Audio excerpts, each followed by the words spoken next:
Android and iPhone users. For the full version of WFO Radio, download the WFO Radio app. It's sports radio for racing fans. Thank you. I appreciate it. The ultimate racing show, including WFO Radio NHRA Nitro, WFO Radio Ignition, the WFO Radio NASCAR Tailgate Party, news, videos, push notifications, and more. I just hope I'm part of it. Go to the App Store or Android Market, search WFO Radio, and download it now. Continue our post-race media availabilities. We're joined by our race-winning crew chief, Rodney Childers. Thanks for joining us, Rodney. Congratulations. Yeah, thanks for having me. We'll go ahead and open it up for questions. Please raise your hand, and we will get a mic over to you. We'll go over here to the right to Jerry.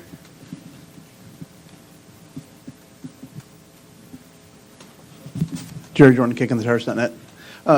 Two out of the last three, last fall, this fall, the second race here. What is it? Is it something about this particular time of the year for you guys here at Michigan, or is it just you guys are clicking all together? Well, I think, I don't know if this is working or not, but there he goes. To be honest, we love coming to Michigan. We love this racetrack, and I think if you look at the history of the 4-car, we've been fast here every time we've ever came. So, we had a great car here in the spring. Of my own doing, we had too much left front camera in the car in the spring, and never could put ourselves in position to lead the race because every time a caution come out, we had to put 4 tires on our car when other guys were putting 2 on. So, the biggest thing coming back was to fix that problem and to try to hit some more details and try to make the car a little bit better. But, overall, it's the same car that we ran here last time, and it didn't hardly have a scratch on it last time. And to be honest, I was a little disappointed that it was only on the body plate for like half a day. And I'm like, surely to God they didn't get everything done to that thing in a half a day. That you try to continually make your cars better and update them, and it was good, and it's been fast all weekend, and everybody on the 4 team just did a great job of, like I said, hitting those details all weekend. We'll go over here to your left to Roy, and then we'll go up to the press box. Yeah, Rodney, I heard Kevin say in a post-race interview that basically felt like he could drive anywhere on the track. Did you feel like that for a long run that would play into your hands to overtake Joey and get some clean air? Yeah, I mean, the racetracks that have multiple grooves are just good for us. I'll be completely honest. If it's got 4 grooves, it's good for our race team. And, it just gives you so many options to be able to move around. And with this year's package, you need to try to get some clean air on your nose and to keep the car turning. And, we started the race too tight, and then we ran over something, had a flat tire, and drug the splitter down a little bit, and then it was just plowing tight after that. So we really had to change the car a lot throughout the race and try to make it better. And but we started that last run and was actually a little bit too loose, and that's really what we needed. We needed to start too loose and to be able to be good on the long runs. And once we got to like second or third, he did a great job of just being able to run through 1 and 2 wide open and making a lot of ground on those guys. We'll go ahead and take that question in the press box. Wolfgang Monser from Germany Rennsport Press Agency. First of all, congratulations. I have a question concerning fuel consumption. I think there's so many unknown factors before you go to race, driving behavior or style of the driver, caution, etc., etc. Nevertheless, is there a technically possibility that you can run a simulation before each race, which gives you idea how big is the fuel consumption for the race? Not necessarily before the race. Most of it's still pretty old school. You got to look at your mileage during practice and make sure that's that looks the same as what the ECU and all the stuff from the engine shop says, and that stuff was spot on from the engine shop this week. And we felt good about our numbers all weekend long. We felt good about our car, and our guys up on the pit box have been pretty spot on for quite a few years for me as far as that stuff. And I felt really confident in what we had there. Are there any additional questions for Rodney? Yeah. We'll go ahead in the back. Go ahead, press box. Chris9Catchments.com. Rodney, I was just curious if you were surprised that Team Penske had the fuel issues that they did late in the race, having to pit 10 laps to go and then 3 laps to go, when none of the Stewart-Haas cars seem to have the same problem. Well, I think there's a lot of different things going on there. Obviously it's just a different race team, and the second part of that is when the 22 put 2 tires on. Anytime the right side's jacked up, you can't get it full of gas. It looked like the 12 didn't wait long enough. It looked like the 2 didn't wait long enough. I've been in those situations, and I wasn't leaving the pit box until I wasn't going to tell him to go until I saw it like completely fill the tube, because I felt like that we were going to be really close. And to have a fast car and a guy that drives it that's aggressive and can keep the pedal down, you want to be in the situation where you got better. You need to be in a better situation at the end where he can just go hard. And those guys were trying to save gas, and it just worked out for us.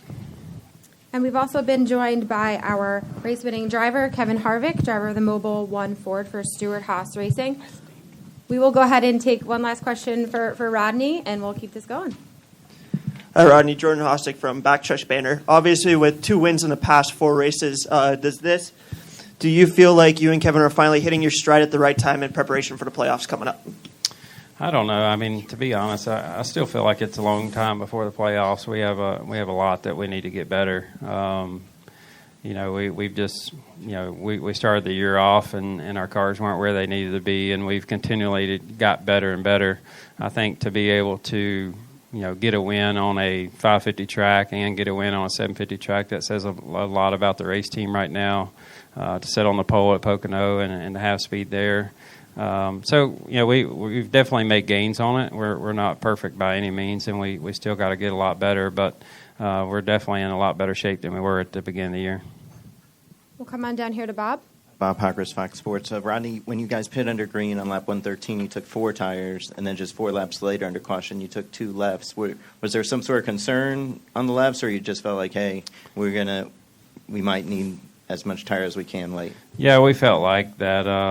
He felt like he had a vibration, and we kept looking at the pit film, and Cheddar was trying to decide. We did have 1 lug nut missing, and so the other 4, you're just trying to watch that film in slow motion and to try to see the line on the socket, whether that line absolutely stopped on every single nut.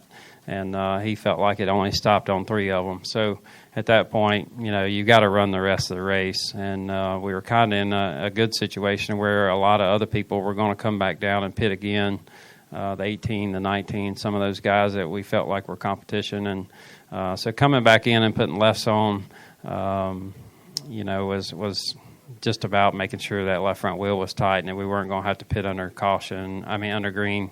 But also, I think it helped our balance. It seemed like it turned better after that, and was able to just keep the gas down a little bit more than what we had all day, and end up being a good thing.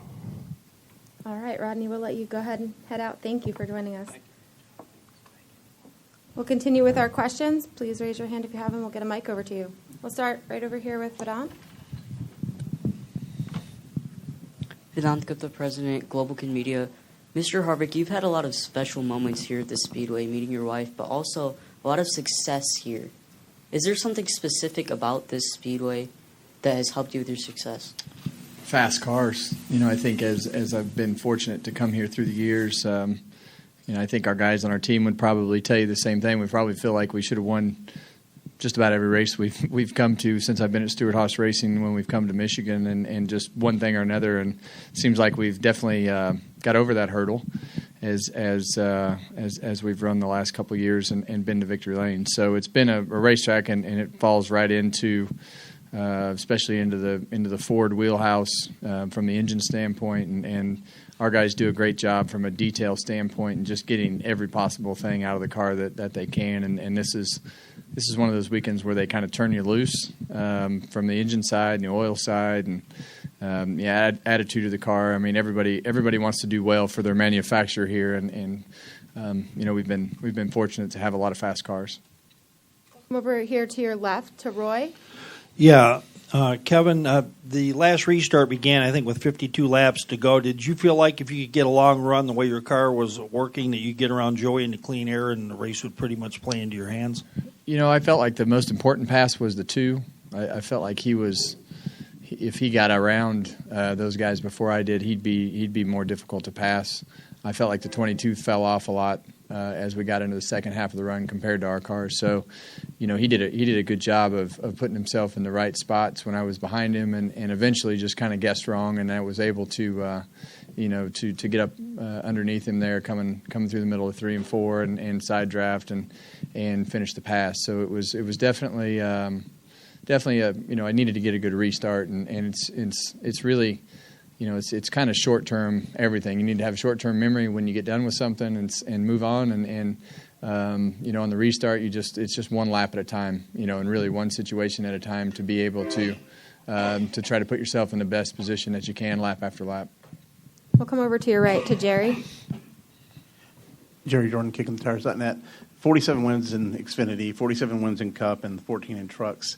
Through your career, you've had tons of other wins. Do you ever lose the excitement of getting a win? Obviously here today, you had Keelan here, you put him in the car. But is it always exciting going to victory lane? It's different than it used to be. And I guess there's a hard way to explain that. It's more of a satisfaction than it is an excitement because it's an expectation, not a rare moment. For me, putting him in the car was more exciting than winning the race. But those are moments that we share as father and son, and I think as it's very gratifying as a team, just because I know where we started, I know how hard those guys have worked, and I get more satisfaction out of seeing those guys, super excited and super happy about, the things that we've been able to accomplish, because really that's what motivates me on a weekly basis is I know if I'm not ready to drive that car, I'd be letting every one of those guys down because they put everything that they have into it day after day, 100%. And if you're not 100% ready and focused on what you need to be focused on, then it's you're gonna let somebody down on this team, because it's the other guy, every guy on the team doesn't want the guy next to let the guy next to him down, and that's really motivating, for all of us, because no matter if it's a good day or a bad day. And I've told you guys this a few weeks ago, there's not a race that we show up to and unload the car, even if it's slow, that we don't think we can win. That's just been the mindset. I mean, if we qualified 30th and we get up on race day thinking that we can win the race somehow, some way, and then as you go, you adapt and adjust, and so confidence is not something that we lack. We're going to come back over here to your left. Steve Schweitzer of the Lasco Press. I've got a question for Keelan, if that's all right. You jumped out of your dad's car, you ran over there to the flag stand, you grabbed that checkered flag, and you waved it just like a professional. Who taught you how to do that, and have you been practicing? A little in the bus, but not really often. We have holes in the ceiling, scratches on the wall. He brought the flag from last year when I picked him up. When we met up, I had to go to an appearance, so he met me in Dearborn, and we went to the Tigers game on Thursday night. And we got back to the bus, and the flag was in there. I'm like, why in the world did you bring the flag? He's like, it's got to be good luck. So, we need to take 2 flags home. So you were right. Filled the tires up with air this morning. Tire guy, he's out. Firing him, right? Yep. Keelan's 2 for 2 airing the tires up. So he said that the tire guy, it's got to be him putting the air in the tires. So we had 2 flags and a new tire guy. Well, next time leave a flag for the Tigers. Yeah. Or the Lions. I will tell you, I've been to a lot of baseball stadiums, and I've never. That's one of the best experiences I've ever had at a baseball stadium. Those people were from one end of the stadium were great. Whether it was at the hot dog stand or at the beer stand or at the front gate or the carousel. We rode around on the carousel. Rode around. So it was a really great experience. We're going to go all the way to the back and then over to the left to Taylor and then down here to Chris. By the way, we could use them at Ford Field for the Lions, too. Yeah. To say, yeah. You said the strategy you liked about the fast track here. There's also seemed to be a strategy to conserve your fuel because right at the end you ran right out. You ran on fumes there. Was that the strategy with the pit crew too, and your chief there to try to catch up and keep that distance and then stay consistent and then get that lead? Yeah, well, they told me that we didn't have any issues on fuel. They told me we were a lap or two to the good, so I really wasn't conserving fuel at all. And then once we got the lead, there was really no reason to really press it. So, we just kind of backed off there a little bit to back off and make sure that everything was good. There was no reason to screw it up at that point. So, yeah, I mean, everybody felt like we were in good shape. And I think when, the race was over, we drove around down pit lane. We did some burnouts, drove it back to the garage, and it was still running. So I think we were good. We're going to go back to Taylor and then down here to Chris and Bob. Taylor DeSormo with MLive.com. Wanted to ask a little bit about the post-race celebration. Is that the first time that you've taken Keelan for a burnout and some donuts? I heard that maybe he had a helmet on. Can you walk me through what that's like for you as a father? Well, I think for me as a dad, it's probably the coolest thing that you could ever do. I mean, this is my job, and a lot of people don't realize how family oriented NASCAR racing really is, and he comes with me all summer. It's the same thing we've done for the past few years, and this year we didn't wreck any golf carts or tear anything up at the golf course, so we just played golf. He still drove, but we didn't crash. So it's for me it's making those memories and to be able to do that with him and heck, he may never get to do a donut in his life or hear 40,000-50,000 people screaming and yelling and that enthusiasm of the the excitement from the crowd and so those are neat experiences that most kids don't get to experience, but most kids' dads don't race cars. And for me to be able to share that with him is pretty neat, and for NASCAR to let us do that and make those memories is also pretty awesome. So it's been a lot of fun to be able to do that the last 2 years, and so obviously we have fun pretty much anywhere we go. We'll come down to Chris and then Bob and then up to the press box. Kevin, all three of your wins here at MIS have been in August. Is there something about being later in the schedule, more of a sense of urgency, or you always feel like you run well, I'm sure, but just winning. A coincidence. I mean, I don't have a better answer than that. I would say it's really just a coincidence more than anything. There's no sense of urgency this late in the season or nothing like that? No, I can't even make that into a good story for you.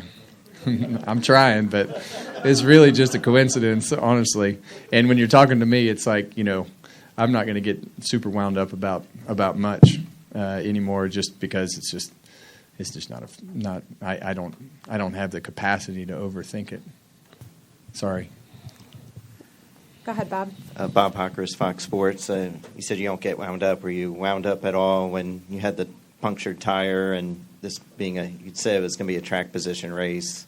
Were there any concerns like, oh my gosh, we're never going to get that track position back? I knew I had a problem going down the backstretch, and I knew that I needed to just slow down and figure out what was going on. And obviously the tire was flat, and I had a hard time getting slowed down enough to get it to the bottom of the racetrack. And my main concern was just not grinding the splitter off. If the splitter was gone, we would have been done. So, I mean, I just once I got it under control, Timmy told him we had a problem, and I wanted to make sure I got to the bottom of the racetrack without hitting another car and get to pit road speed. And once I got there, I just told them I had a flat right front tire. They put two right sides on it and put it back on, and we kept going. And that was literally the extent of the conversation. And we moved on. They told me it had a cut in it, and it went all the way through the tire. And we never talked about it again for the rest of the day. So it's kind of, I told you guys on Friday, the radio button is poison, so I try not to use it. I mean, at that point, it didn't matter. I don't tend to worry about much. You adapt to the situation and you try to do the best that you can in making your scenario as good as you can. So we don't get super excited about much, because there's going to be stuff happen, and you have to realize that in this sport. You're going to go through phases of things happening and things not happening, and good luck and bad luck. And on this particular day, it was a flat tire and a loose wheel. And luckily, those scenarios wound up in good circumstances for us. So we went from second to sixth, and it didn't really hurt us. And with the third lane opening up today, and our car would handle in the third lane, the second lane, the first lane. If they would block the top, I'd run the middle. If they blocked the middle, I'd run the bottom. If they blocked the bottom and the middle, I'd run the top. I could run anywhere on the racetrack on both ends of the racetrack, and so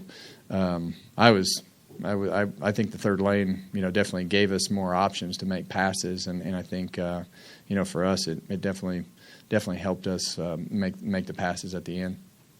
We'll go ahead and take those questions in the press box. Yeah. Chris Knight, CatchLines.com. Kevin, you said during the post-race show that you were nursing a shoulder injury for the last 2 months. At any point, did it become uncomfortable in the race car, and how is it now? I'd say it's probably 80% now. There was a point when I went to Sonoma that I couldn't even lift it up. So, it feels better in the race car than it does. The worst thing I had to do in the race car was shift. So, my main concern was Watkins Glen, but we got through it, and it's getting close to being back where it needs to be. But it was definitely uncomfortable. The load that these cars put on it is right next to is right in the spot where it's not feeling well. So all the load from your shoulder is where it's been injured, and so it's but it's fine. We have a question in the back, and then we'll come down to Dustin. Eric Young with the Superspeedway.com. Kevin, you said on Friday that you were 5 years old, I think, when you started racing. Yeah. Keelan's 7. Has he done anything? Have you thought about doing anything? Any plans there? He's got a go-kart that he drives. He quit baseball so he could go drive it more this fall. So I guess we're going to be going to the go-kart track more. Dustin?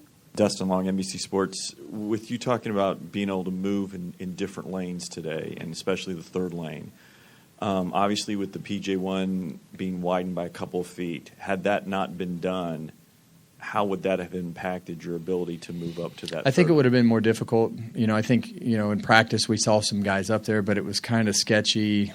Truck race was kind of sketchy, and I think moving it down those 2 feet, I think everybody didn't want it to be the preferred lane.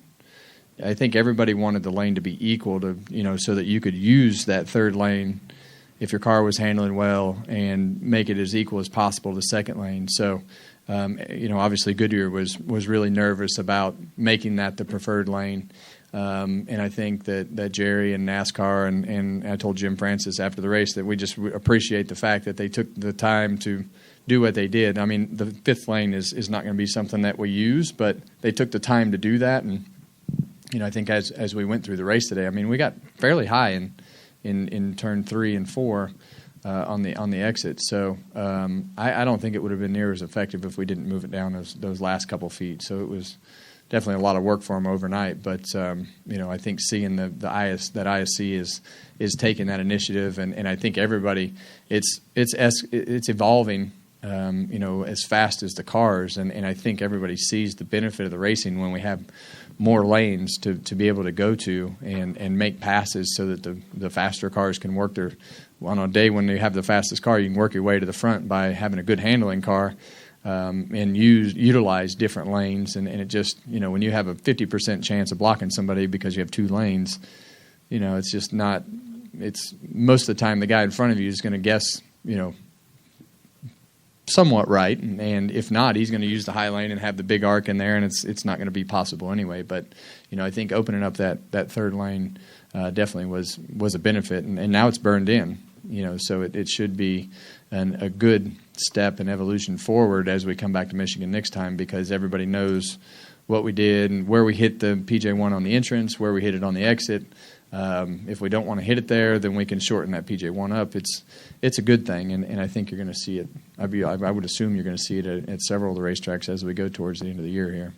Also, I understand having fast cars is a significant thing, but you have certainly had a strong performance in the last few years, but particularly the last couple of years, even at an age where it starts to become statistically drivers maybe don't have as strong as seasons, or starts to get on maybe the downside. How do you feel like you have been able to not fall into that point at this point? I mean, I understand the fast cars help, but what are you able to do, or what are you different in maybe the last couple of years? I feel like I'm, for me, it's being in the right spot, being motivated, and just having your stuff together. Delaney and I we're organized. We can manage life, and we always concentrate on that circle of life to make sure that racing is good, personal life has to be good, kids have to be good, and financially you have to have everything situated, and that stuff has to all be rolling. And I feel like having the management company and the people that we've had around us for a long time helps us be more organized to navigate the grind of the sport. I think the grind of the sport is what knocks the wind out of everybody. There have been some injuries of certain guys that have not gone on, but I feel like we're as organized as anybody in the sport, probably as good as anybody in the sport. And I think that being able to not have the hassle of having too much to do. We have a lot to do, but we're very organized in managing those things from piece by piece in order to concentrate on the racing part of it and give that enough time to be able to do the things that you need to do to be prepped for the racetrack. So I like coming to the racetrack. I like beating the guy next to me, and for me, it's like I said earlier, I feel like the biggest motivation that I have is letting all the guys on my team down, because I know they're 100% all in, and for me, I don't like letting people down, and I feel like managing the chaos and having less chaos has been very beneficial for me mentally, and I feel like mentally and physically just in a good spot from life in general. And it just helps you manage what we have to do here. We're going to go to Bob and then wrap up with Vedant. Bob Packers, Fox Sports. Was your shoulder injury a racing injury? I'm trying to think. It was okay. It was a son throwing a Nerf baseball at him. You threw out your arm. You threw out your arm throwing a Nerf baseball. Mm-hmm. Careful, Bob. We'll go to Vedant. Keelan, I got a question for you. What's been the best part for you about Dad's win today, and what is one more thing you want to do today? I want to spray him. I threatened him. He loves Gatorade. So we were standing in Victory Lane, and I saw the Gatorade, and I said, look, you can have some Gatorade, but if you spray one drop of that on me, you're going to be in trouble because it's sticky. So, yeah. You're already sticky. Yeah, but that's not happening. We aren't spraying Gatorade. It'll be in my ears, up my nose. I've been down this road before at the Victory Junction camp. I've come home with spaghetti in my ears, whatever else they spray on you. But we had fun. You get sprayed off with a fire hose when you're done at the camp. So we don't need that. All right. Well, thank you. Congratulations. Thank you, guys. This is WFO Radio.